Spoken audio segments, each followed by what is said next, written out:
This is the double page spread from Q that I've chosen to analyse. As you can see, the first thing you notice again is the photo.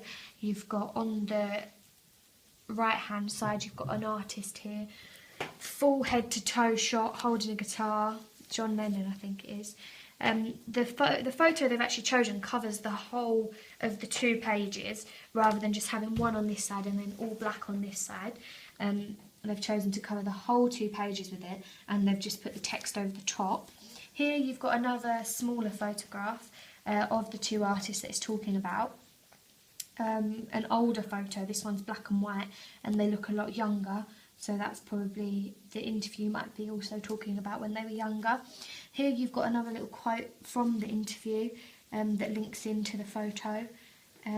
The same thing again, you've got the large first letter of the interview is very bold, large letter, and then it goes back into the small. They've done the 3 columns, and they've set it out like that, which makes it seem like not as much writing.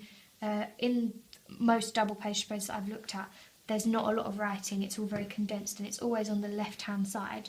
Here you've got the title, freeze frame of it, and there's a little camera here which is sort of playing on the words of the title.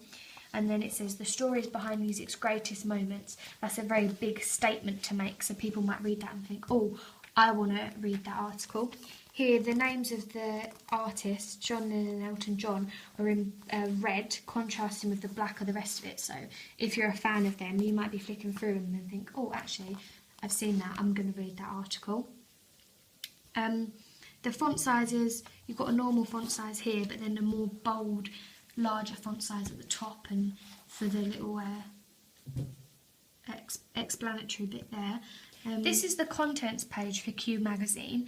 As you can see, it's not as formally set out as the other ones. In my other research, the magazines were more, they had picture of the artist and then the contents, whereas this has got lots of pictures of loads of different artists that they're going to cover, and then how they all lead into their stories. So on page 35 you can read about the Stone Roses, on 68 you can read about Father John Misty. There's loads of different pages on the different artists, and they've got images and little quotes from the interviews that they've done to sort of get people to read on.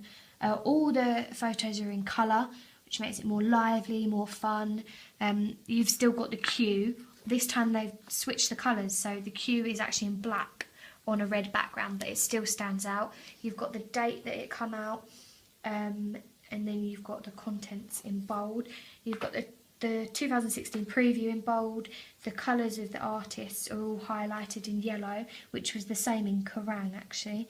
And this is the cover story. They've put a special little sticker next to the cover story just so people know what they're about to read.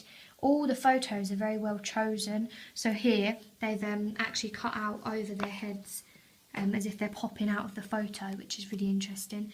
And all of the photos are very sort of casual and laughing. None of it's really that posy.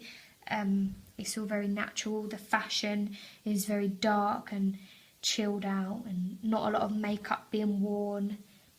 And he's holding a guitar and in the studio, so you can see where they're trying to attract a certain type of target audience, maybe an older audience who really are into the music, not into all the bravado of the pop industry. More indie fans will buy this magazine. The final magazine I've chosen to analyse is Q, which is a really famous indie magazine, and the first thing you notice is the massive Q on the right hand side. They put it on the right hand side again because, you know, if it's stacked in a shelf, they're going to be like that, so you're going to see a Q immediately. They've got some inducements. You've got the 26-page special, Their Untold Stories, which ... makes you think, oh, it's going to lead on, I want to read more. It's actually £4.20, which is more like Mojo price. I think this is because it does cater for an older audience, because again you've got the Stone Roses, who are an older sort of band, and they've used a famous photo of when the Stone Roses were younger. We've got the 4 band members here, and you've got on the bottom here there's another little lead onto a side story. The colours they've used are very bright colours. Unlike Mojo and Kerrang, the actual photo of the artist is very bright. You've got the blue in the background, and they're all wearing very old-fashioned clothes. The background of the text is also very fun. It looks like splattered paint, so you can see that they really don't sort of care about what looking edgy or black and white. It's just fun. You've got the 2016 preview, which makes people want to buy it more because they think, oh, it's only 2015 now, and they're already giving us a preview. I want to read more. I want to see what they're going to offer us in 2016.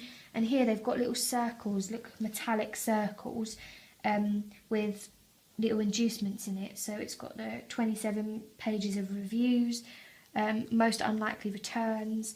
It's all different things that would make you want to read on about it. And here you've got a few more lead-ons to side artists that they're covering. U2, 1975, and Kanye West, which is an unlikely artist for them to cover.